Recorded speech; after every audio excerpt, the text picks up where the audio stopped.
It's raining outside. Can you tell? It's Seattle for you. It's not usually that rainy, but sometimes it rains. Hi, everyone.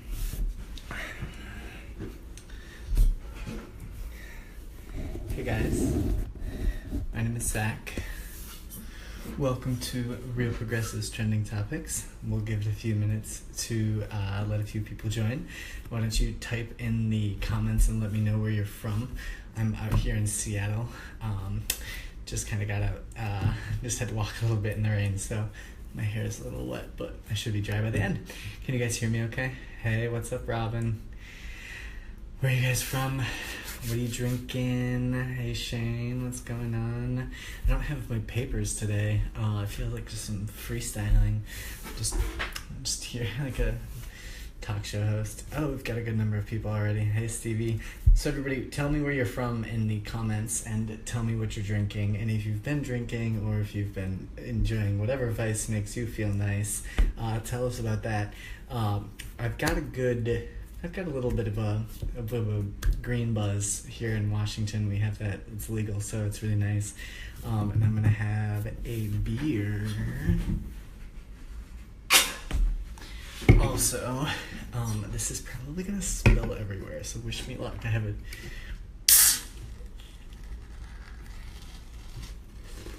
Sorry. Okay. So the rule is, when I drink, you drink. So water is life. Whatever you're drinking, have a drink. It's been a crazy few days, and we will get started now. So thanks for joining, everybody. Please share this. Share where you're from. Chicago, what's up, my former hometown. Hi, everybody. My name is Zach Haller. Welcome to Real Progressives. This is Trending Topics, the show where we talk about what's trending, what's not, and what certainly should be. And this was a really crazy week because, Jesus, it's just this, like, every single week is totally crazy. So it's kind of like just broken record saying that over and over again. But this week was also crazy, and we're going to touch on two main topics, the People's Summit and the DNC fraud lawsuit. And then I will also chat with you guys about, I had a chat on the phone today with Levi Sanders, Bernie Sanders' son. Is it too loud or not loud enough? I'll speak a little bit louder. So we will cover those three topics mainly. So I'll start with the People's Summit, and we can go from there.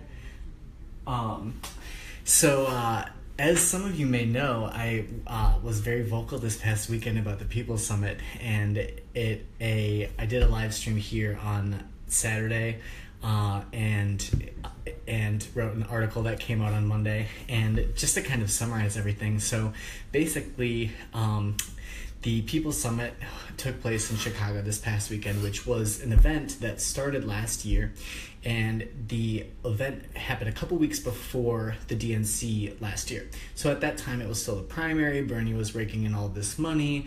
The political revolution was building all of its strength, and it made sense for the People's Summit to happen as a Democratic Party activity, because we were still the Democratic Party primary. Bernie had opted into the Democratic Party. I don't think people were voting for Bernie because they liked Democrats. I think they were voting for Bernie because they were independents that were voting for Bernie, period, and that the fact that he ran as a Democrat was just how they voted. So last year, the People's Summit happened, and I wasn't there, but it was not as big of a to-do. It was obviously a big event, but at the same time, it was kind of just in the whole line of these campaigns, right? They were having huge campaign rallies all the time. So last year, the People's Summit, not that big of a deal. 2 weeks later, the DNC happened, and that's basically when everything started changing. So the People's Summit happened again this year, this past weekend, and oh shit, that's fresh. It's so refreshing. Thirsty Thursday is my favorite. So the People's Summit happened this year, and you had to, first of all, so if we just back it up, and I don't want to spend too much time on this because it's really not that big of a deal, but I just want to talk about a few of the points that I got raked over the coals for this weekend, which was amazing. But anyway, so the People's Summit, when I went to sign up about 2 months ago, so I live out in Seattle. I used to live in Chicago. I lived in Chicago from 2006 to 2014. Today is actually my 3-year anniversary since when I moved to Seattle. So this is my cheers to my 3-year anniversary in the most progressive city on earth. That was not a mistake. Why I moved here. So I lived in Chicago before. Been to McCormick Place. I was there for Barack Obama's re-election rally that night when he was re-elected in 2012. Ominous. But so basically, when I went to look at the People's Summit, first of all, Tulsi was advertised on there, but basically Tulsi being the only person who has maintained a spine through this whole process, a real strong. I mean, there's been obviously a lot of people who have been kind of wishy-washy, so it's hard to say that, like, Bernie, obviously it's like we just know that the money is behind him now, and it's just a different world now because he's not campaigning anymore, and he's, in the Senate. We're 3 years away from any presidential election again, and so things are just different now. We have different sets of standards that we're holding our leaders to now, so it's not the same as it was during the primary or during the presidential election and all last year. So basically, this People's Summit, and they're using this People's brand, right? They're basically just trying to make money off of Bernie because he's the most popular Democratic element, and they're trying to keep people in the Democratic Party, right? So they basically had this event, and 2-3 months ago when I first went to look at it and sign up, because I figured it would be something that you can just sign up for fairly easily, it was like $200. You had to select whatever level, and yes, they did have price discounts, but at the same time, it's just like, I'm very involved in Washington politics here locally, and I don't tweet much about that, so nobody knows necessarily unless they know me from out here. But there's a lot of public use facilities, and I'm constantly going to public facilities all over the Seattle and the Seattle East Side area, and they're free. They're Democratic Party events, but they're free. You may be a requested donation, $5 or $10, but it's waived if you need it to be. There's no pressure to pay to participate in these things. And yes, it was a conference, whatever. I'm already talking about this more than I even want to, but I'll skip to the point. So basically, that she was asked not to come. Oh yeah. Oh, interesting. Yeah, and we'll see if Tulsi ever opens up about this. I don't know what the situation is about Tulsi on it, but the thing is so I wrote this piece, and I basically, when I signed up, when I went to look at the event to begin with, it looked to me just like it was just a convention. It was just a professional class, like basically just like a schmooze fest, like all of these networking events that happen in the business class, right? And I was like, this doesn't really seem like Democrats, or this does seem like Democrats, it doesn't seem like independent people's folks. And obviously a lot of people that I've been talking with forever on Twitter, I'm like, I would love to meet people in person, right? I haven't met a lot. I legitimately don't know. All of my friends in my real life aren't on my Twitter, and then my Twitter is just all people that I've basically never met before. So I'd love to meet people. I'd love to go, but I was like, I'm not paying for this ticket. I couldn't even book the flight at that time because I wasn't approved to be able to attend the event for like a month until after I signed up. So at that point, it was so short out, I was like, well, I'm not going to spend a flight last minute right now. So obviously the event was, tailored to people who lived closer, but everything about it to me to begin with just seemed very like you have to fill out who you are before you go. You have to talk about your price points. It's just like, I'm like, why can't these just be like public events where people can come and go as they please? You don't have to necessarily reserve too much time ahead of time, whatever. So basically I put out this live stream here, and I basically went on a Twitter rampage. I mean, I'm just tweeting from my phone. So here's me just like smiling, laughing, like smoking weed, like hanging out with my friends, just like starting all this shit on Twitter because it's just, Twitter's a big thing now. And it basically just kind of busting everybody's bubble at the People's Summit that there are all these dark money groups and super PACs and just basically special interests. Basically the event was put on by special interests. And, it's fine to go, and I would have possibly went. And it's not like you can't have a good time. It's just like people were just denying that these organizations that are behind it. It's like the Nurses Union and Our Revolution. It's like, yeah, the Democratic Party wants to use the things that sound the nicest, right? That's how they con you. So it's like the Nurses Union, it's like you need to really look at what they're doing, because when we think about the unions, remember what was going on all through 2016? We saw the unions, we saw the labor movement, we saw the executive boards supporting Hillary, but then all of the workers actually supporting Bernie. And so we had this conflict between what was it, were the labor unions supporting the right person? Not necessarily. And so you can't just, and generalized support organized labor, but at the same time, a lot of these labor unions are corrupt in favor of their executives and their board members. And so it's like, you really have to be cynical about it and just ask those questions. Obviously, there's plenty of people saying nice things about the People's Summit. Great. It's just like there's plenty of people saying bad things about Donald Trump. Perfect. I don't have to say any of those things because everyone is already saying them. So you can take a devil's advocate position, right? And so I basically just pointed out all this stuff, and I just got like the most pushback out of, and again, I'm just like sitting here laughing at my Twitter, just like, this is hilarious. Oh my God, I'm some random, the phrase that they use a lot on me is shirtless fuckboy.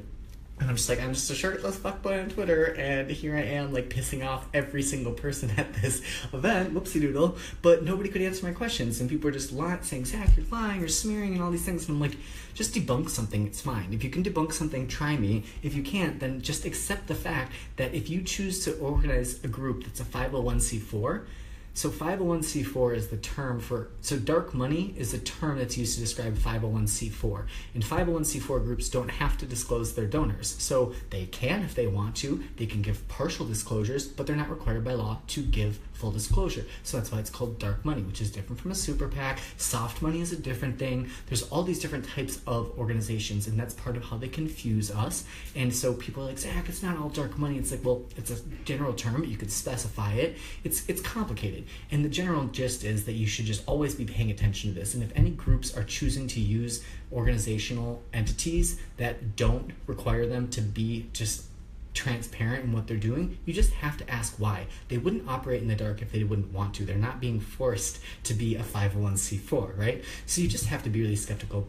And so, again, I'm already talking about this longer than I wanted to, but basically the whole list of organizers for the event and the folks who are running the event, they're operating with very limited transparency. And you can check my article, but please don't conflate what a lot of people were doing. Is like, Zach, just because you weren't there, people were saying that just because I wasn't there. I'm like, y'all, I didn't even want to go. Like, I got the ticket and I was like, I'm not paying this flight, I'm not paying this ticket, I have better things to do, period. It's not that big of a deal. Sorry guys, I wasn't jealous I was there. Would have loved to see everybody there. I don't really care.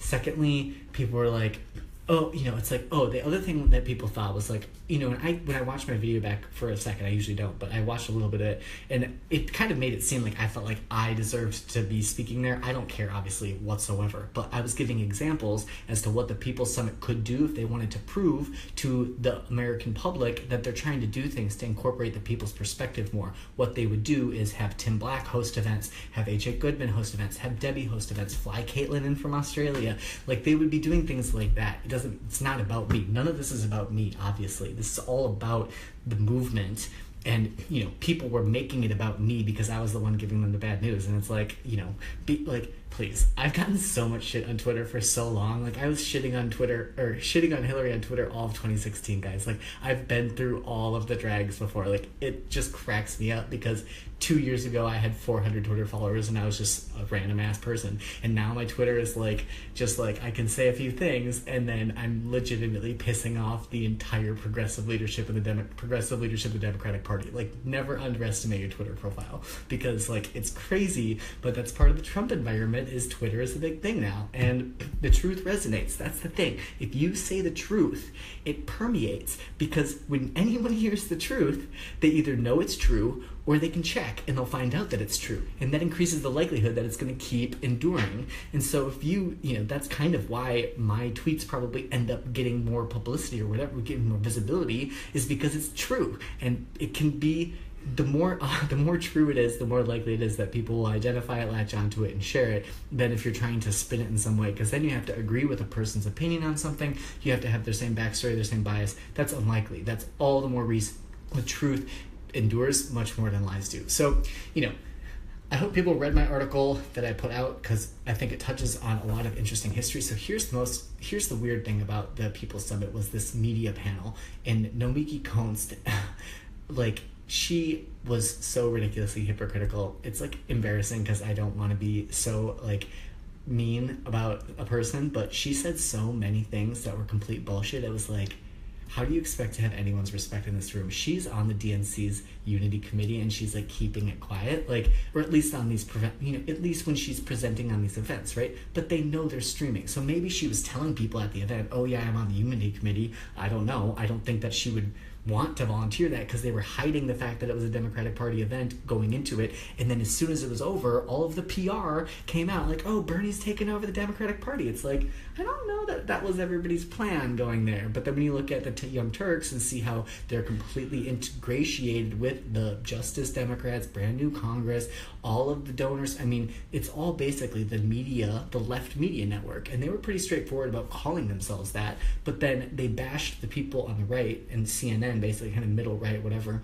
They were bashing people on the right for not disclosing their conflicts of interest when Nomi didn't say that she's on the DNC Unity Committee. She didn't say that she didn't remind people that she's a representative of the Young Turks, even though she's also a person. And the Young Turks obviously had a political agenda in everything that they were doing last year. It wasn't like they were neutral. And it's fine to have these conflicts of interest. You just have to disclose them. And you can't knock on the right for not doing it and then not do it yourself, because it just proves that you know it's a bad thing when you're calling out someone else for it and then you're doing the same thing. It's just so hypocritical. It's crazy. And it's just galling to me that these people don't think that people are smart enough to know this. We remember, we know, and we can still like a person even if they're taking special interest money, and that's fine. It's not like it necessarily corrupts a person. It can. It seems like it's the contributing factor to a lot of people's motivations. But at the same time, if someone were really straight up and just was like, this is the money that I accept, or this is the people who are paying my salary, and this is the work relationship, and this is my professional engagement, and this is my personal engagement.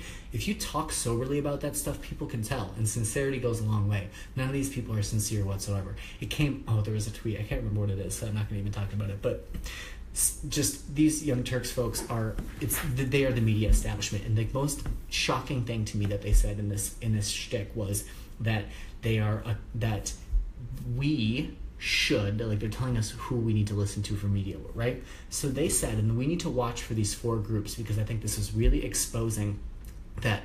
I will talk about the DNC lawsuit in 1 minute. I'll finish this real quick.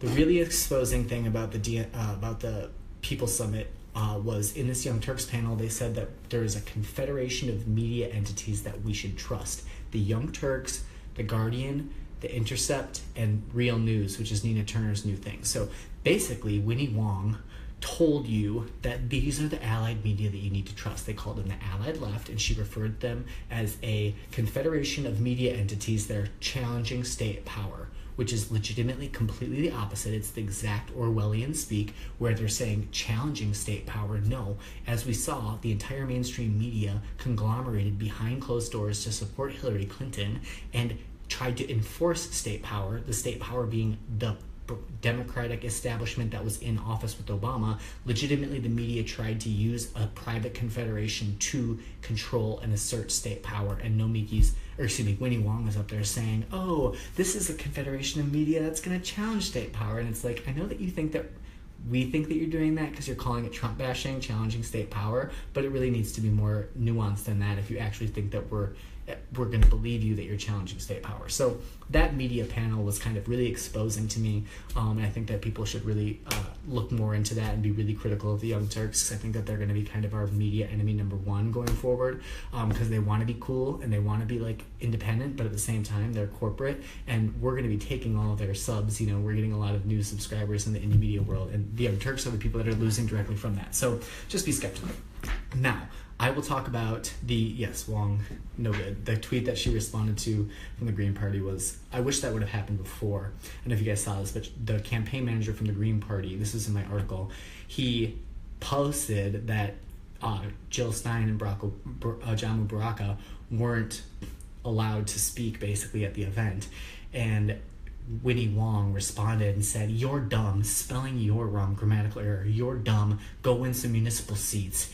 This such stupidity, because the Greens obviously have dozens and dozens and dozens of municipal seats across the country. Winnie Wong has no idea what she's talking about. She's just being an asshole, insulting people, which sounds like the Democratic Party to me. So anyway, I will wrap up the People's Summit with that comment, and now let's talk about the DNC fraud lawsuit, because I wrote an article that came out today, and there were a lot of developments that happened today, so we can get onto that topic. But I just need to take a real quick second.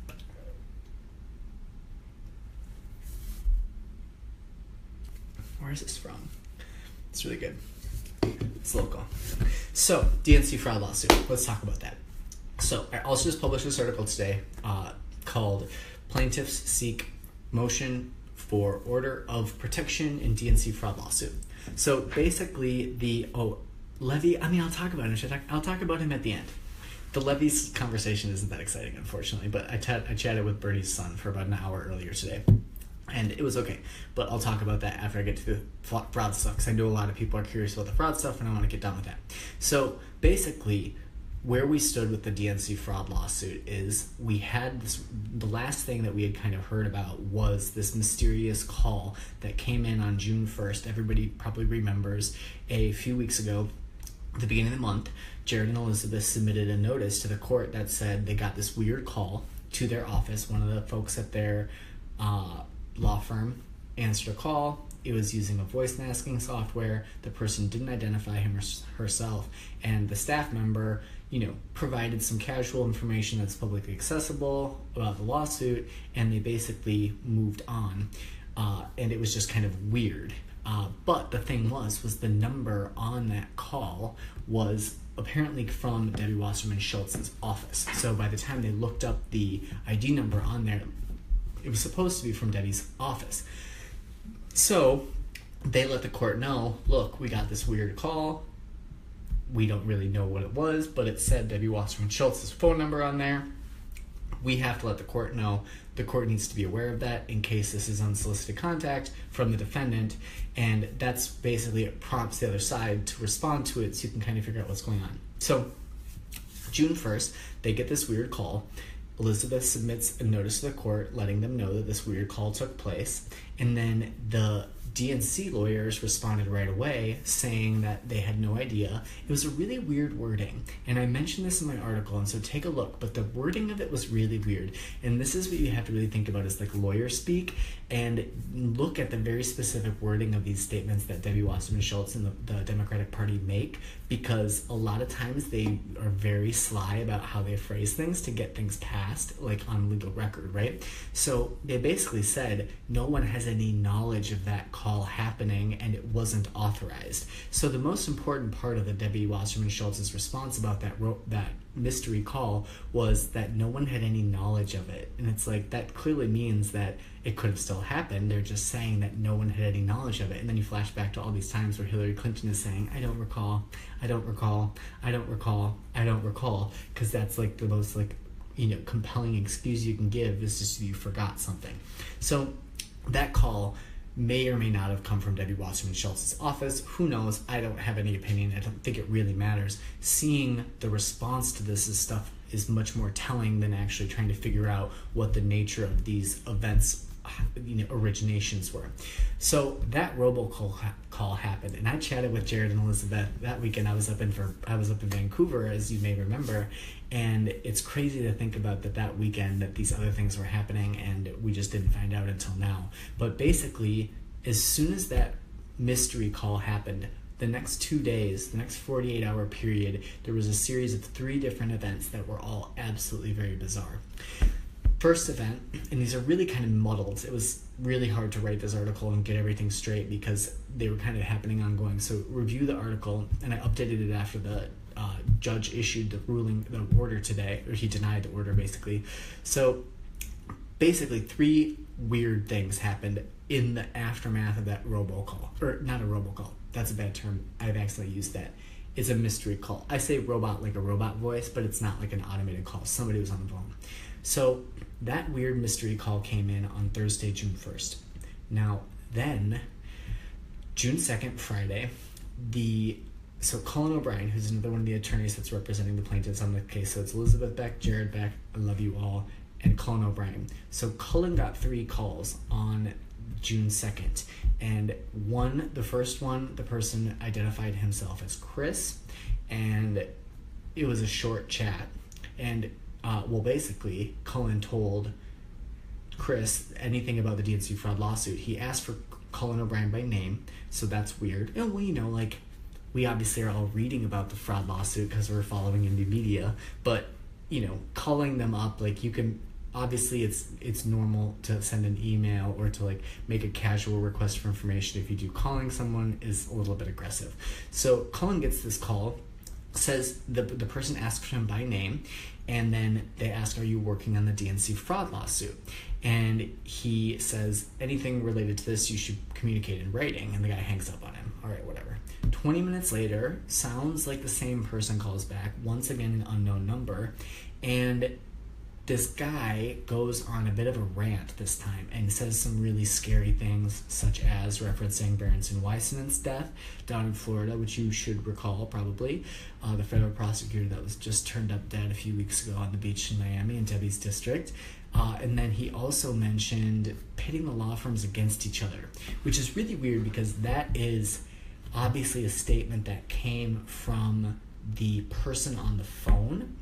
And in Jared and Elizabeth's submission for the motion for the order of protection, they made it very clear that this was just what this person said. That's really kind of the only link that seems like would be suggested by presenting these events, is that this one person on this one phone said something about putting the law firms against each other. So that makes it kind of seem, it's a really kind of curious situation, because that's the exact type of thing that, like, you know, Debbie and them are going to want to make this look like it's not serious, that it's frivolous. So throwing wrenches in like that, being like, oh, we're going to pit the law firms against each other, that makes it seem like they're just bickering, right? And it's not like they're actually legitimately debating something and there's legitimate sides to the argument. So that's kind of a weird, interesting line in this whole thing, that, you know, it kind of makes it seem like that's something that they would have wanted if the caller were on the side of the DNC, right? Whether it was affiliated with Debbie or not, hypothetically.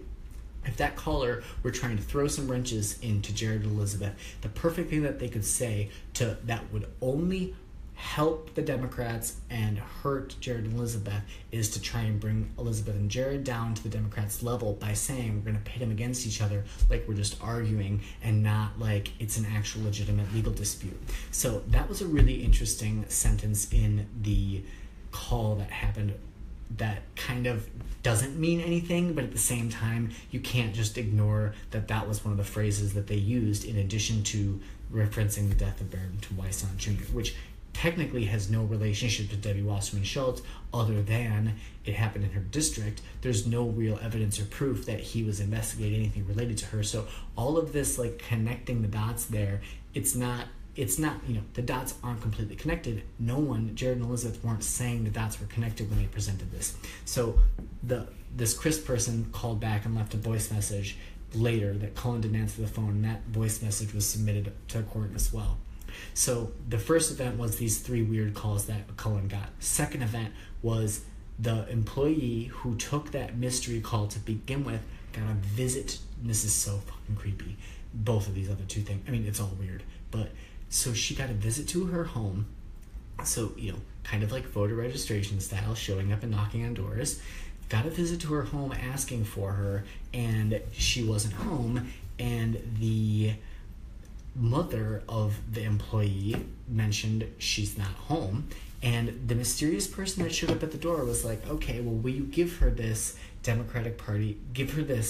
registration form, basically. And it was a Democratic Party registration form. And according to the affidavit of the mother who answered the door, this woman that visited, left without visiting any other houses on the street and had a stack of these papers, but basically only came up and gave it to this one house. So the fact that it was, and this person also specifically asked for the employee by name, so this is very direct, very calculated that they're asking for a specific person. So that happened Friday evening. The mystery call originally happened Thursday. Friday, over the course of the day, Cullen got 3 calls, and that evening, the employee got a visit, the employee who had the mystery call the day before. And then overnight that night, up in Minnesota, which is where I'm from, which you can't necessarily tell that I'm from Minnesota because I hide my accent now. But anyway, yeah, speak up a little bit. So basically the third weird event was up in Minnesota. It's about in central Minnesota, so not near Minneapolis, but basically overnight between June 2nd and June 3rd, a woman who is one of the plaintiffs of the lawsuit woke up super early in the morning, way earlier than me on a Saturday, and noticed that her laptop was not where she left it. She went to go get her laptop, and it was somewhere else. And it was really weird because the laptop was somewhere that not only did she not remember that it was there, but she also found it in a location that made sense only for a right-handed person, and she's exclusively left-handed. So it was a very alarming kind of thing. It's like, okay, the laptop wouldn't be here if I was using it because she was left-handed, and the laptop was in a location that a right-handed person would be using it for. So that was weird. So she picks up the laptop, tries to turn it on, and it basically makes a snapping sound and doesn't turn on. And so she flips it over, the back of the laptop falls out, it basically falls apart, and it's not workable. So someone messed with the laptop, it doesn't work anymore. So she asks her two sons, or I don't know how many kids she has, but there are two kids there that may have used the laptop. So she confirms if the kids had done anything with the laptop, if they'd messed with it. They hadn't messed with it, so she knew that someone else had to have messed with it, and then finds out that one of her screen doors is ajar, and also finds out that a second door to her home was unlocked. And I'm getting the heebie-jeebies just talking about this, because this is so uncomfortable and scary that it's just uncomfortable. It's just horrible to even think about and tell the story. So she basically finds her laptop in the morning. It's been tampered with. Checks with her kids. They didn't use it. So she's like, okay. Finds the doors were open. Calls the police. The police show up and inspect the house and even find one more door. I don't exactly understand kind of the setup of her house based on these affidavits, but basically she found two internal doors to porches unlocked, and then when the police came, they found a third entry to the house that basically showed the entryway of an intruder. It's really scary, and I'm glad that local law enforcement is on and up in Minneapolis, because these need to be investigated individually, no question, regardless of their relationship to the lawsuit. But basically, this person broke and entered, messed with this plaintiff's laptop for God knows why, left it unusable. Who knows if it's I'm not sure if it'll be repaired or not, if they stole a hard drive. There's no word on that necessarily, but this happened overnight at the same time as these other calls happened to Cullen, and the same time that there was this visit to the employee, and this all happened in the immediate 48 hours. Not only after they got this weird call, but Elizabeth and Jared were very smart about submitting that information about the robocall to the court, because they need to. The court needs to know about this just so they know about it. But the other thing is that, it's proper. It's appropriate court procedure to do that. If, for example, the mystery call came from someone in Debbie's district, or not in her district, but if it came from one of her pals, right? Maybe they're all messing around, off the record, chatting. It's like, oh, somebody mystery called that person. They probably aren't, I don't know. It's weird. It's really hard to kind of set up a hypothetical, because it probably didn't come from that. It probably didn't come from that number. It seemed like it was totally spoofed, so somebody would have had to pick that number, but it wasn't the right office. It's, to me, it's not really worth splitting their hairs trying to figure out what happened. But the fact that all this stuff happened within 48 hours just makes it seem like something had to have been coordinating all of this stuff for it to all be happening within the same short time period, in response to not only this call happening, but Elizabeth and Jared making it public awareness that this weird mystery call came in. Obviously, we're all getting badgered for defending a lawsuit on the internet, right? We're all used to that. They're getting it more, which is absolute bullshit. But, people are idiots and they're coming at them. And so that's bad enough to begin with.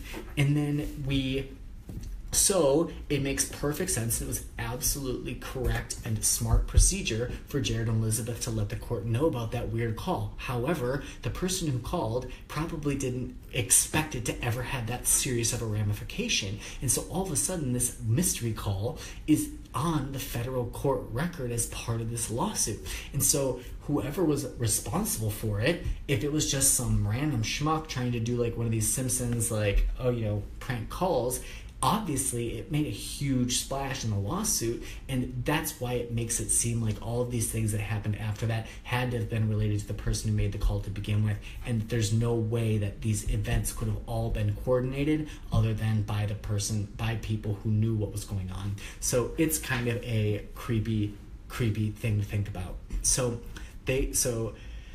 because of those three incidents, Jared and Elizabeth put together a motion for motion for order of protection, basically to seek protection for the staff of the attorneys, the witnesses, key witnesses, and the plaintiffs.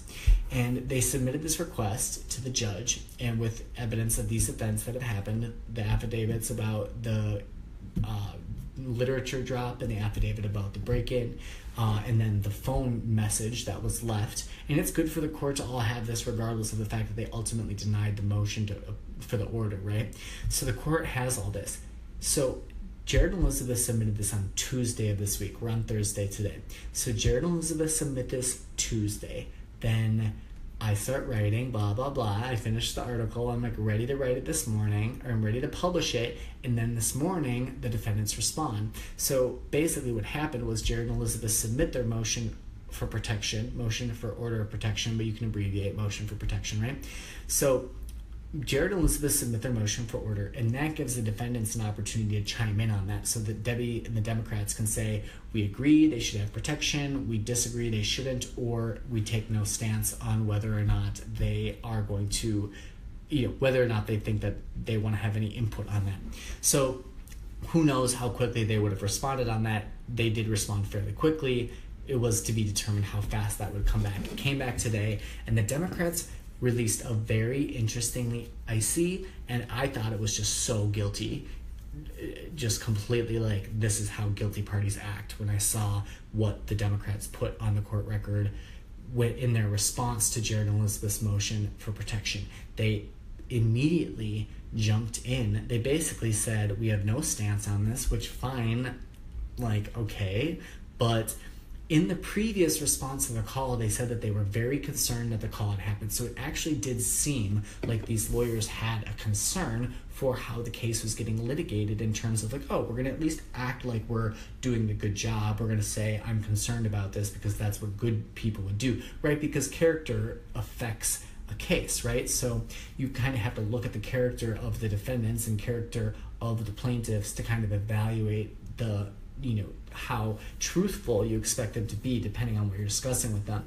So in that previous statement to the court by the Democrats in response to the initial phone call, it seemed like they were kind of being responsible. This response was nothing like polite or cordial or professional and trying to like just look good as polite people. They basically were immediately like, we take no stance. They didn't say anything like, we are sympathetic to the situations that are going on and hope that this stops and we condemn this type of behavior, right? Like anyone who would hear about this, especially since these people, so the gal in Minnesota who was the plaintiff whose house was broken into, she was a Democratic Party voter. And so it's like, not even would Debbie or the Democrats be like, oh, okay, maybe we should at least say something kind of nice to these people that have been traumatized by these horrible situations, and just say, we're sorry to hear that happened. Obviously, it's a legal document, so you can't be like, it's not like a personal email, but there are professional ways to say, it's unfortunate that these things took place, whatever. It was very cold and icy, this statement from the Democrats, and they immediately jumped to this absolutist conclusion that says we are not guilty. It basically was like, any insinuation that we did anything, that we were part of this, is not true, guaranteed. They just like basically like straight up said, we're not guilty, we didn't do it. And it's really bizarre because Jared and Elizabeth's motion for protection didn't say anything about we expect it to be them, right? There are some kind of hints that it seems like it would be from them, but Jared and Elizabeth, being smart as fuck like they are, they presented it exactly how they should have to the court and just said, these things are happening, which is why we think we need protection. It wasn't saying they're doing this to us. And so for the Democrats to, in their response, immediately draw that connection, that to me was a very, very, very weird jump to conclusions, where I was like, all right, Democrats, you're already looking guilty in just this response. And so I pushed the article live after that, and then I didn't expect the court to respond also today. But basically the court responded to the order shortly after the Democrats responded to Jared and Elizabeth's motion, and basically the judge denied it, and the reason was that it's just basically implausible. Basically, there's so many plaintiffs in the case that it just is not a plausible scenario. And I think that I need to chat with Jared about this, but, I was expecting if they were to move forward with it, they would have a hearing, they would discuss which plaintiffs need what type of security. Obviously there's a bunch of plaintiffs, and Jared and Elizabeth aren't trying to be, irresponsible about saying we need Melania Trump super style Secret Service for 150 people just for shits and giggles. I was expecting the judge to be able to look at it and say, okay, if there are some high profile plaintiffs, then they can be designated for protection, and if not, basically, I was expecting it to actually kind of progress into a little bit of a conversation, but the judge basically just shot it down right away and said, nope, there's no way we could do it, there's too many people, sorry guys, it's not enough, you didn't give enough. It really, to me, did not seem anything related to the experiences that Jared and Elizabeth were having. And it was basically just based on the fact that there are so many, number-wise, there's so many plaintiffs in this case, that the judge basically used that as an opportunity to say, look, there's no possible way we could all of a sudden say, oh, all of these plaintiffs all around the country, we're going to all of a sudden give you all protection. That to me is a more fair thing for the judge to strike it down on versus saying, oh, Jared and Elizabeth, you guys aren't going through enough stress. Like, it did kind of make sense that the judge used that as the description. Now, the weird thing, and I'm going to unpack this with Jared and Elizabeth over the next few days, if they'll talk to me, but there was, in the judge's response, the judge also addressed the nexus was the term that the judge used, and that basically was what the Democrats insinuated in what they were saying. As they said, we weren't guilty. The judge basically kind of consolidated, kind of repeated that, saying that there's no connection here. And it's interesting because, and again, it just happened, and I need to read it more and kind of let it sink in and look at it in a few different ways, and chat with Jared and Elizabeth about it. But basically, it's just a really weird idea because Jared and Elizabeth didn't suggest that there was a didn't suggest that there was a nexus. The Democrats said, we are not guilty, there is no nexus. And the judge said, basically dismissed the concept that there could be any relationship between the two of them, which kind of, to me, what this did was it confirmed to Jared and Elizabeth, it said, we get it, we know that you guys didn't try to say that was there and it wasn't, because that affects Jared and Elizabeth's, if the judge thinks that Jared and Elizabeth are just saying stuff for the sake of saying stuff, that makes them look like they're kind of using weaker arguments because they don't have better arguments, right? So to me, the judge saying that was saying to Jared and Elizabeth, look, we know you guys didn't present any nexus, that's correct. And not only in saying that to Jared and Elizabeth, does that mean that he's basically confirming to Jared and Elizabeth that they didn't insinuate anything in what they suggested. It called out the fact that the Democrats did. And that to me is a very interesting and in an only incriminating way for the Democrats, because it draws focus to the fact that the concept of a nexus was created. And that concept was not created by Jared and Elizabeth. That concept was created by the Democrats jumping to the conclusion that Jared and Elizabeth were saying this like they're pointing fingers. Jared and Elizabeth filed a motion for protection saying, these are the things that are happening to us. We are under a lot of stress. This could affect the outcome of the case. We need an order of protection. And the Democrats literally said, we're not guilty. It's so weird. And they jumped to that conclusion. The judge said there's no nexus. And that to me confirms that Jared and Elizabeth didn't talk about a nexus. And it tells Debbie and them, why did you even bring up the fact that a nexus was even part of the equation? It's really, really interesting. And Jared and Elizabeth obviously are knee-deep in all this stuff, so they're going to have better feedback than me on that. But that was my response to the judge's order today. It's like, I get it. It would be a very huge endeavor to seek protection for all of these different plaintiffs. I'm not sure if Jared and Elizabeth could file a second motion for protection for a smaller group of people if they think that that's a good idea. That's maybe a possibility. But basically, I understand the judge shooting it down because of the implausible nature of protecting that many plaintiffs. Like, not ideal, but at the same time, okay, reasonable, not a loss for the lawsuit. But the Democrats really incriminated themselves with what they said, and the judge reinforced the fact that Jared and Elizabeth didn't present any nexus and pointed out that the Democrats were mentioning that for a reason that kind of doesn't need to be mentioned. Like, you don't need to tell us there's no nexus if there's no nexus, Democrats. It's really, really interesting. So we'll unpack that a little bit more. But basically, that was kind of this whirlwind of events that happened the past 2 weeks since the original mystery call, the events that took place around it, and then basically the judge, they sought an order of protection from the judge because these guys are getting so much harassment, it's ridiculous, and the judge just thought that there were too many plaintiffs for him to be able to enforce that. So that's where we stand right now in the DNC fraud lawsuit. That motion is basically over now. He dismissed the motion. It denied the motion. So the motion for the order of protection. So now things are back to normal in terms of we're just waiting for when the judge issues the next step on the motion to dismiss, which I still think will take a long time. So just a real quick summarize about the nexus. So this nexus is the word that the judge used in denying the motion for an order of protection.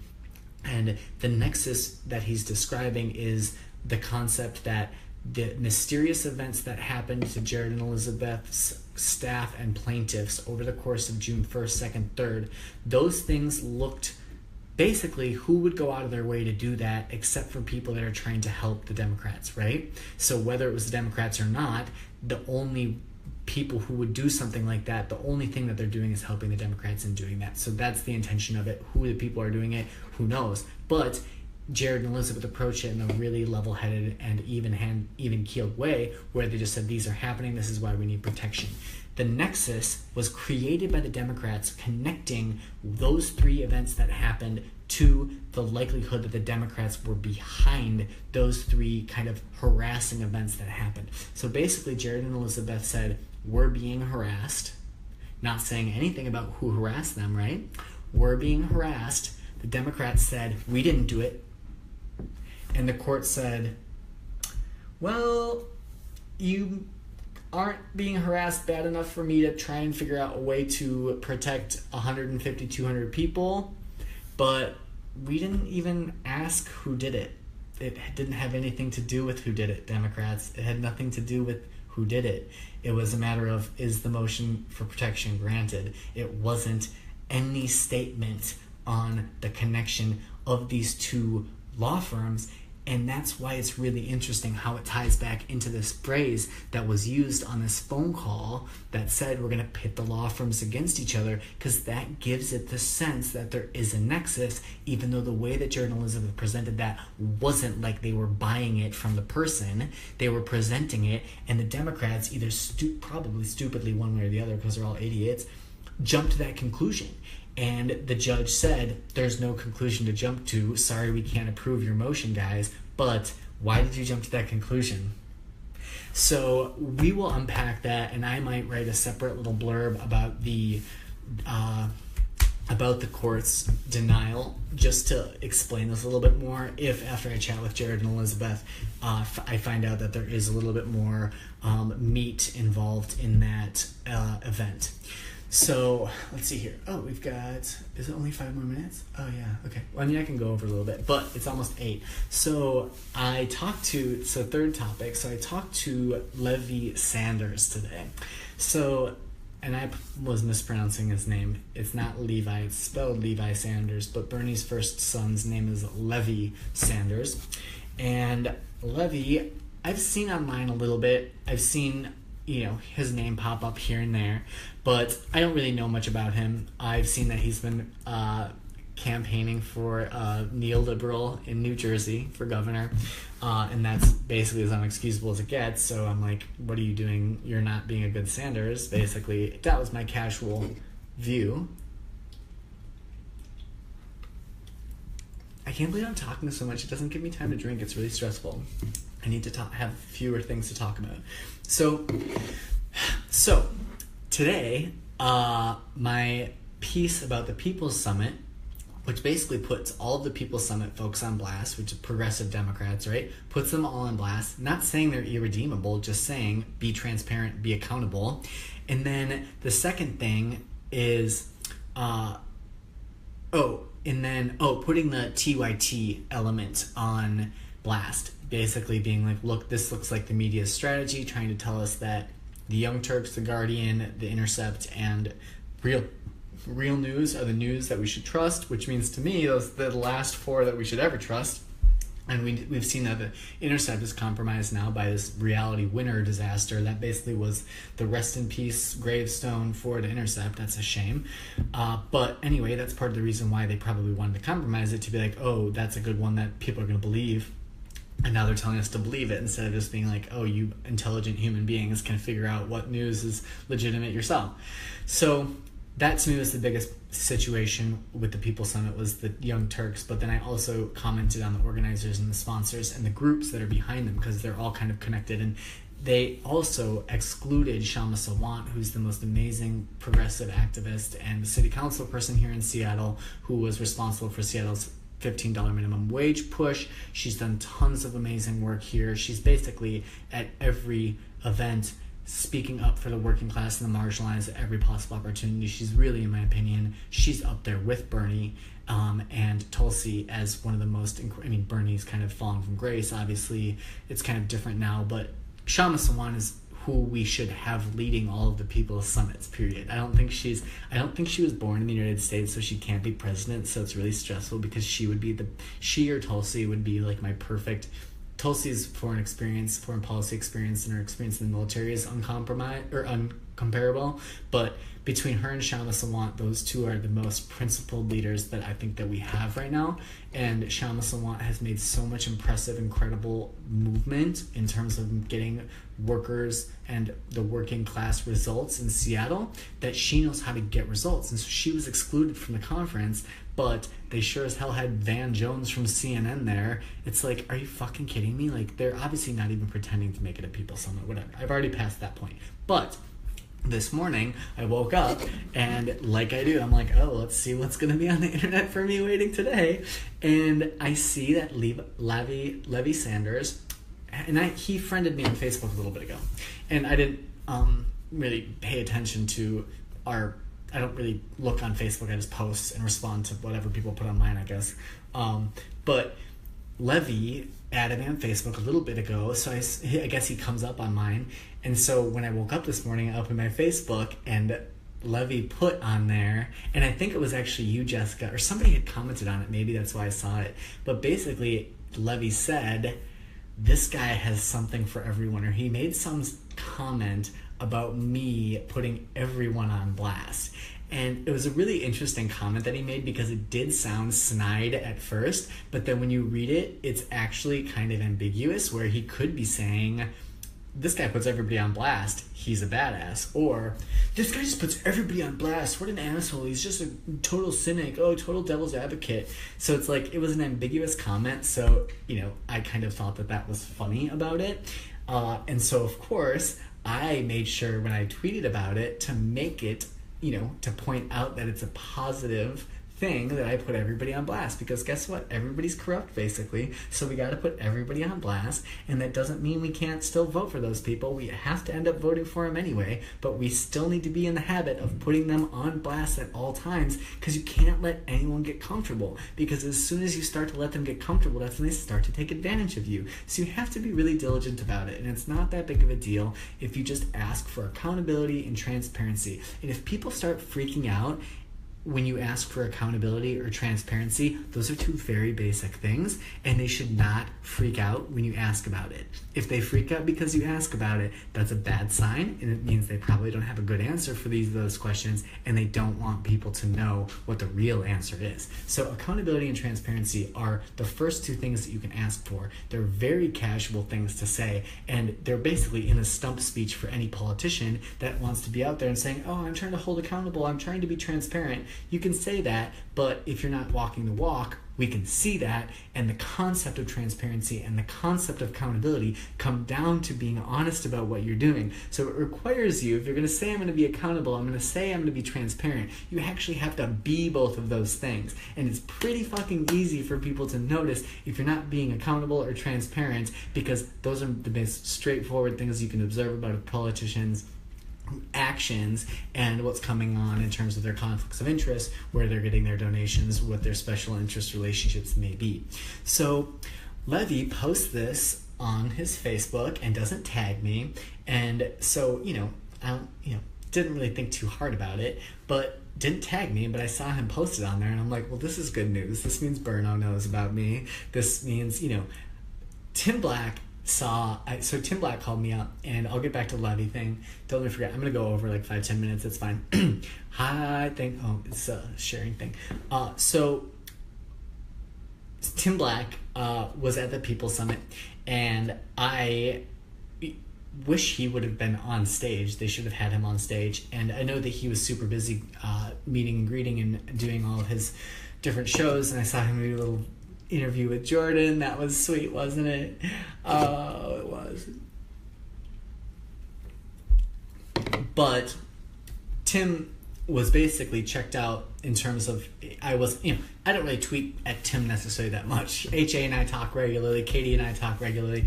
Tim and I don't really chat, but other than, here and there, pinging back and forth mostly on Twitter and stuff.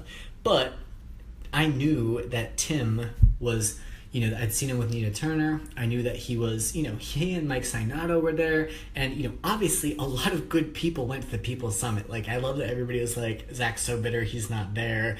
It's like, no, guys, I know there's a lot of good people there. It would have been nice to be there. I lived in Chicago. I'm going next month anyway. So that's the other thing too. I'm not going 2 months in a row. Like, I've been to Chicago. Chicago's my city. So I would have loved to have gone. I'm not insulting anyone that went there. The people that went there are probably good people in general, not the organizers. The attendees, yes. The organizers, that's the question.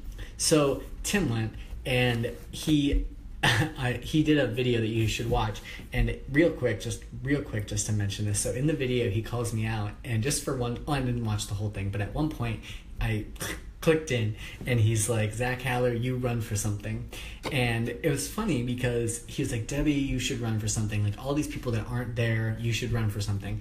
And it's funny because I wrote this piece, and it's called the exclusionary People Summit, because that's part of what the problem is that this is an exclusionary event, and it's not being inclusive, and it's not inviting everyone, and it's not saying all humans are equal, we value every human's opinion equally. It's saying we are going to listen to opinions and invite the people that apply and that we select and that can pay, or we can make them ask for a discount. All of that, to me, again, it's just like the professional class. It's not to say that people can't go and enjoy themselves and pay and think that they're getting a good deal for what they're getting. I get it. You just can't spin it off like it's an actual democratic event or an actual people's event, because it's not if it's not something that's all access. And besides the fact that our country is hurting financially so bad and people don't have that much money, like, the political process in general should be everybody is just assumed to be a potential vote, and everybody is equal, and it doesn't matter who you are or how much you can pay. This is legitimately the most micro access issue. It's looking at even just being able to pay $40 to have the low income designation. Like, that just grosses me out to begin with. So tell someone, oh, you can only pay $45, well, you have to pay the low income fee then. That's disgusting to me. Only a Democratic Party shit show would do that. I'm like, that's fucking gross to begin with. But that's how they do it. And that's basically the smaller version of Hillary Clinton's campaign events, where she's like, oh, if you guys want to come to my campaign event, it's $500 entry fee. It's like, okay, you're obviously not getting a plurality of grassroots voters if you're saying there's an entry fee in any way. Because it's like, then you're putting someone's decision making on how much it's worth it to them. And I'm a stingy bastard in terms of, like, I'm not going to spend money on an event or a shirt or a flight or anything unless I really want to go. And so I'm like, I would love to be at the People's Summit. Like, if it were here in Seattle, but they're like, oh, People's Summit's here in Seattle, Zach. Oh, it's $200. I'm like, all right, I'll be drinking around there. I'm not going to fucking go to your stupid events, but I'll go hang out. It's like there was just kind of an aura of exclusion to it. And a lot of people kept saying, oh, Zach can't say anything about it. He's not here. And it's like, it's just really funny. I didn't have my piece out yet, but that was part of the reason why I picked the word exclusionary. And I'm such a bitch, you guys. I know you guys all love me because you guys watch my, well, not you love me necessarily, but you guys watch my stuff a lot. I appreciate that. And you know I'm a bitch. But I love picking these words that fuck people up, because I picked exclusionary because I kept seeing people being like, Zach, you're not there. And everybody like, you have to be here to know what it's about. And I'm like, that sounds really exclusionary. And so I'm going to call it that. And so if people try and deny that it wasn't exclusionary by saying you had to be there to explain it, I'd be like, oh, look, you just proved my point. It's so perfect that people trying to criticize me actually are proving my point in real time, because that's exactly what it was. This is exclusionary. And so we had all these people saying, Zach, you can't write about it because you weren't there. And it's like, oh, well, better retract all of my DNC lawsuit articles because I wasn't there. I guess every journalist in the world can't write about something if they're not there. It's like, obviously we want people in Syria to write about Syria because they're there. But just because someone's physically present in a place doesn't mean they're going to give you an honest take about what's going on there. My girl Jessica, who has been awesome about giving me great information about this. Jessica, I super appreciate all your feedback. It's been great to get to know you this weekend chatting, but she made a really good point that I totally forgot because I was busy thanking her for being awesome. It was just an exclusionary event, and oh god, I totally lost my point. Let's see here. I put that title because then they would prove themselves to be exclusionary, and she made this good point. A lot of times people at the events actively are the ones with the most bias about the events because they pay to be there. They want to make it look like they're getting a good deal. They are paying their money to their friends, so they want to make their friends look good. So in fact, their argument that Zach shouldn't write about it because I'm not there, it kind of undoes itself, because in fact, it's probably, and I'm just generalizing, but it's probably easier to be more biased about an event that you're participating in than to be biased about an event that you're just observing from the distance, right? So that was a really awesome point that Jessica made. So much smooch right back at you. That was a really good point. And it's just like, again, we're not telling people that they can't enjoy or get good stuff out of the summit. We're just saying, let's address the fact that this is not a people's summit. This is a middle class summit.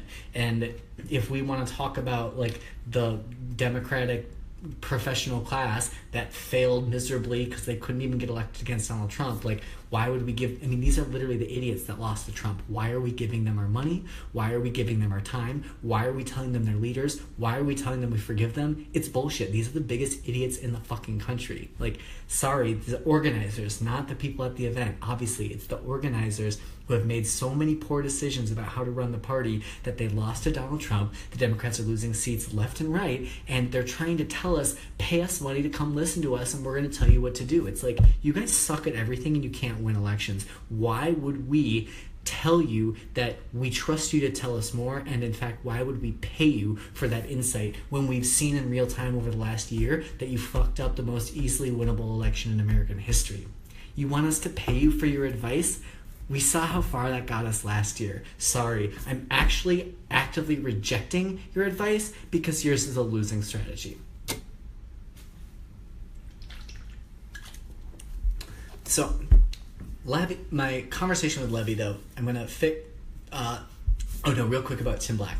So Tim, and you know, Tim's a good guy, and I am totally fine with criticism. People have criticized me my whole life, believe it or not, so I'm used to getting criticized. I don't mind criticism. If people give you constructive feedback, honestly, and I know, like, I think this is just common sense, but a lot of people don't necessarily think this, but to me, if you get good criticism from someone, that's a compliment. Like, if someone sees my writing and they give me good feedback, or if I see someone who does something that I do right, like if I see someone eating a really good brunch or doing a really good backup dance, or if I see someone who's doing something that I relate to and I criticize them in a way that's constructive, that's actually a really big that's a really big thing that you have in common with that person. And criticizing someone can actually be very loving, and it can be one of the most deep signs of respect that you have for a person, is to say, look, I'm going to treat you with complete respect and criticize you in a way that's productive, period. that to me, criticism is nothing to be afraid of in any way. In fact, like, if without criticism, you're probably not going to advance as far in your goals, is because someone's going to be telling you you're doing it right when you don't know how to improve. So to me, criticism is not something to run from or to be afraid of. It's important, and you should treat people with respect when you give them criticism, and you should accept criticism with respect. I mean, obviously, if people lie about you or smear you or cherry pick the things you say just to use them against you, it's like, okay, well, this isn't helpful criticism, so now you're just coming at me, and that kind of doesn't give me any reason as to why, because you're not addressing any reality. If people criticize you and it's constructive, it's really, really a good thing. And so I don't fear criticism. And those other things, somebody amazing tweet, they were like, Zach's just asking questions. It's not like Bernie's gonna melt. It's not like Nina's gonna cry and die and go home because Zach asked a question. Y'all, we all have thick skin. Like, asking questions isn't the end of the world. Like, pointing out that someone needs to, like, speak up or be more accountable or whatever, it's not that big of a deal. If you react making it a big deal, that just makes you look guilty or look bad. But it's really not that big of a deal to criticize or to accept criticism. So Tim maybe have said some critical things about me that I haven't heard. That doesn't bother me in general, because Tim's a stand-up guy in general, called me up to talk to me about the People's Summit on Monday before he had his show about it, so I was able to give him a lot of backstory. But then I did pop onto his show for a second, and he's like, Zach, you run for something. And I was like, oh, Tim, it's so funny, because you should have asked me if I've run for something before, because I am actually an elected official in Washington State, because I did run for something already, and I didn't just win, or I didn't just run for it, I won. It's just a precinct committee officer, right? The lowest level here in Washington, but that's the easiest thing for any citizen to be involved in their community as, is a precinct committee officer. After I got elected to that last 2 summers ago, I ran for Bernie delegate. I won the delegate in my precinct district. That was also an election. And then I also won my congressional district election. I was a Washington State delegate. So I've actually run for 3 things, Tim, here in Washington. And I won those 3 things, and I didn't make national delegate for Bernie, which is fine, because I was on a nice family vacation during the DNC and I would have killed myself anyway. But Tim was like, Zach, Haller, you run for something. And I was like, I totally probably will again in the future, so don't worry about it. But you know, he called me up. He should have asked if I've ever run for something, because he probably didn't realize. He's like, Zach, don't just write, you run for something. And I'm like, actually, I already did, and it's just a small role, but if everybody were in their precinct committee officer roles, we would have a lot more people. It's a good thing, right? So I did run for something, Tim, and you should ask next time, because I did, and I'm actually, funny enough, that he mentions this now right as I'm about to divorce myself. So as a little bit of an announcement, and I'll probably tweet this, I mean, I don't expect people to give a shit about my personal situations in terms of what I do, but just for everybody to know, so this is my 3-year anniversary here in Washington today, and I resigned from the Washington State Stonewall Democrats. I was on the board of the Stonewall Democrats of the Washington State Democratic Party, which I was elected to last year at the state convention. And I also am a precinct committee officer. And unfortunately, I now hate the Democratic Party so much that I'm announcing that I'm completely severing all of my ties with the Democratic Party. So I've resigned from the Stonewall board of the Washington State Democrats, and as of tomorrow, I'm officially resigning as precinct committee officer, the thing that I just told you that I ran for, and I am, because it's part of the Democratic Party, and officially at this point, the Democratic Party, in my opinion, is not only too far beyond repair that I'm no longer interested in trying to stick with it, it's just a humiliating fraud at this point, so I want nothing to do with it. Washington has in my experience, I've had a lot of really good experiences with Democrats here, and I'll talk to them and be like, look, I know you understand where I'm coming from on this, but I have really been touched and moved and really been involved with a lot of amazing people in the Washington State Democratic Party. So it's kind of a weird split, but I'm going to be involved in the Seattle upcoming elections. There's 2 socialists that are running in Seattle, one for mayor and one for city council, and they're both unaffiliated with the Democratic Party, so I'm going to be covering them and focusing on the Seattle race this year. And so that tied it back to Levi.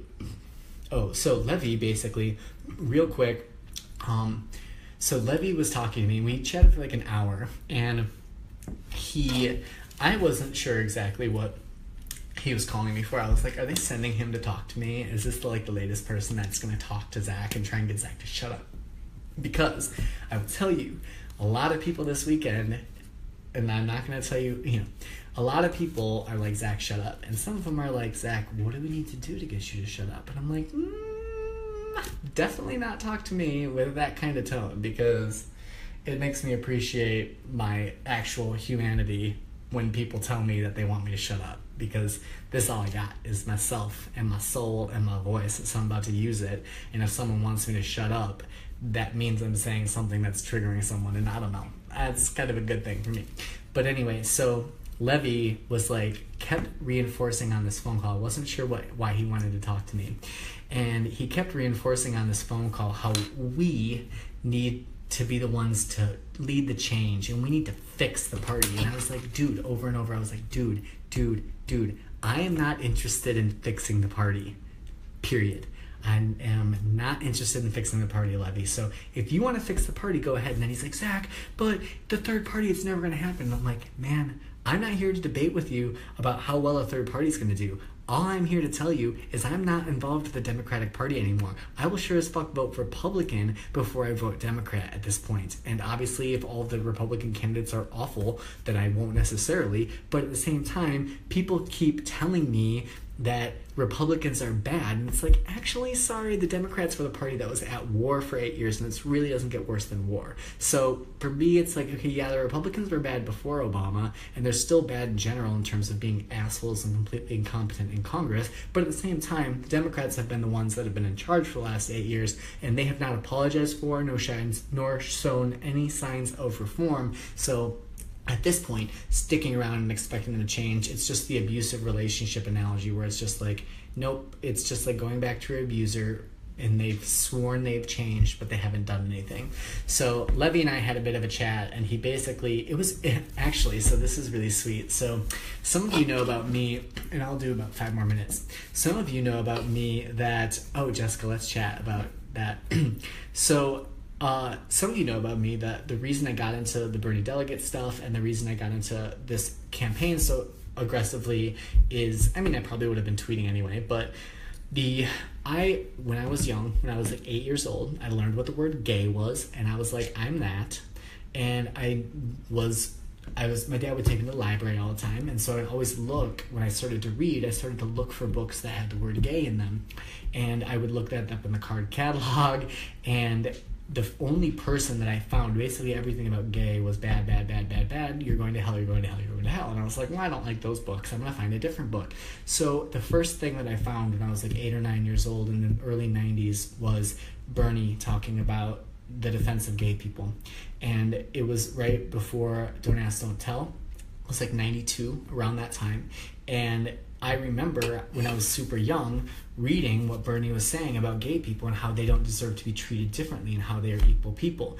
And I knew that because I was in such a minority from what I'd read about this not being common, I knew that I would need to be able to defend myself. And so I learned Bernie's name just because I read it, and I loved Bert and Ernie, go figure. But I literally photocopied what I found about him, and I memorized it, and I like had those things at home, and I was like, okay, I'm gonna get teased. People are gonna say things about me because I was literally seeing Hillary Clinton on TV selling the Defense of Marriage Act and going around saying one man, one woman. And I was like, she seems like a mom, and they're selling her as a mom, and so it seems like it's like good advice, but I'm like, but I'm not a bad person. Like, I was born this way. Like, I just knew that it wasn't my choice, so I didn't feel guilty about it. I just knew that everybody was saying that it wasn't okay, and that was literally led by Hillary Clinton. I have very vivid memories from the early 90s. My first childhood memories were of Hillary Clinton being on TV saying one man, one woman, everybody being like, oh, the Democrats are in office, Bill Clinton's a good guy, and me being like, but why are the good people telling me that one man, one woman? I'm like, I'm pretty sure that that's like not, at least for everyone. And Bernie was the only person whose information I had on how to defend myself. So I had photocopies of Bernie's speeches in my room growing up as a gay kid. And then I also used what Bernie was saying because I was looking to try and figure out how to protest war. So when I was young, I was like, there's no way I could ever fight in a war. I could never do that. I need to figure out how to protest. So I looked up anti-war voice and the same person as was Bernie. And so in the 90s, when I was learning everything about life and about society and things, it was all Paul Wellstone and Bernie Sanders. And that literally created my brain. And I got on the phone with Levi today, and we were chatting, and he immediately was like, he was like, pushing my buttons about saving the Democratic Party or whatever, and I was like, friendly, whatever, but I was like, why are you trying to get me to save the Democratic Party? And I was like going on these like, dude, why you blah, blah, blah. And right at like 2 minutes, I don't know, a couple minutes into the call, I was like on this rant, and I kind of felt guilty because I'm like, I don't mean to be like angry about this, but like, don't tell me to fix the Democratic Party. That's what I'm saying, is it can't be fixed. And I like went on these rants, and then Levi, one of the first things he said to me is just like, oh God, you sound so much like my dad. And I was like, oh my God, I sound like Bernie. I sound like your dad.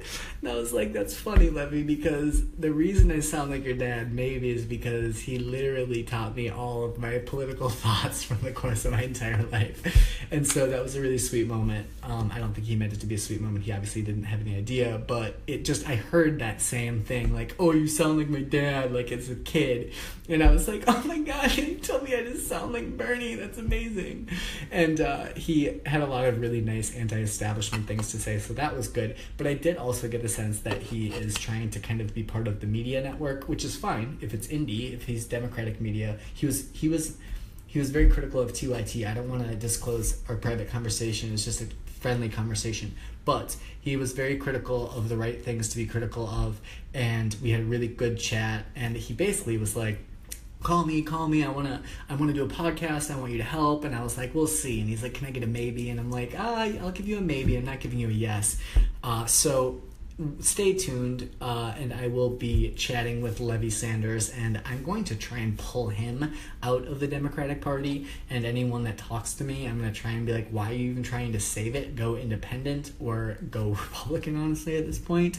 But it will be interesting to see if or how Levi and I work together at all, if we do, and what he continues to do, because it does seem like he's trying to get more involved in the democratic socialism world. And if he tries to stay with the Democratic Party, I'll just be like, all right, man, good luck with that. It's not working. Good luck trying to fix it. But we'll see how that goes. I had a few proposals for him, and he had a few things that he was suggesting that he's trying to get rolling. So it'll be interesting to see. So we will watch to see what Levi is going to do with his free time now. So I'm super over. So I only drank one beer. That's so disappointing. But I will drink a lot more of these in the privacy of my own home now. So that is about it for tonight. Thanks everybody for joining me. And I have to definitely say a huge thank you to not only Jessica, but to everybody who stuck up for me this weekend, and everybody who's been supportive of me and my videos and my writing and my tweets and stuff. It's like, on the one hand, I'm just a random person, and this is just like my Twitter, and it's like not that big of a deal to me. But this weekend I got the most insane onslaught of Twitter bots and trolls and all the fucking kitchen sink shit going on me, because I was literally the only person calling out the People's Summit. And obviously there's David Brock money behind the People's Summit, so obviously David Brock's people are going to be monitoring that and coming down on me. And so I got a lot of fucking shit this weekend, and I don't care about that, but there were a lot of people that came up and just stuck up for me and stood up for the movement. And it's not about me, that's the thing. It's people stood up for the movement, and people stood up for people asking for the truth. And I have to say a huge thank you to everyone who has supported me, and especially everyone who helped me this weekend. Just be respected in my opinions. It's like these lies and these smears, it's just like they don't really bother me because they're bullshit, but it's just like we're trying to get a point through. It's not about me, it's not about anyone else. It's just about making sure that all of the conversations are being had, and we're being really critical of our leaders. So thank you to everybody who has supported me. Thank you to everybody who stood up for me this weekend. I sincerely appreciate it, and it's one of the just most loving things that you can do for another person is stick up for them when they are getting getting harassed or whatever. It's all just Twitter, so it's no big deal. But I seriously express my sincere gratitude to everybody who has been with me for this little period of time as I've been getting things rolling, and for everybody who's stood up for me. And thank you for that. And it's been awesome to get to know all of you guys as we've been chatting. My name is Zach Haller. This has been my Trending Topics on Real Progressives. Check out my YouTube channel, The Zach Haller Affair, and I will be with you again soon. Have a good night, everybody. Drink some more water or beer or whatever you want. Whatever vice makes you feel nice. Take care, everybody.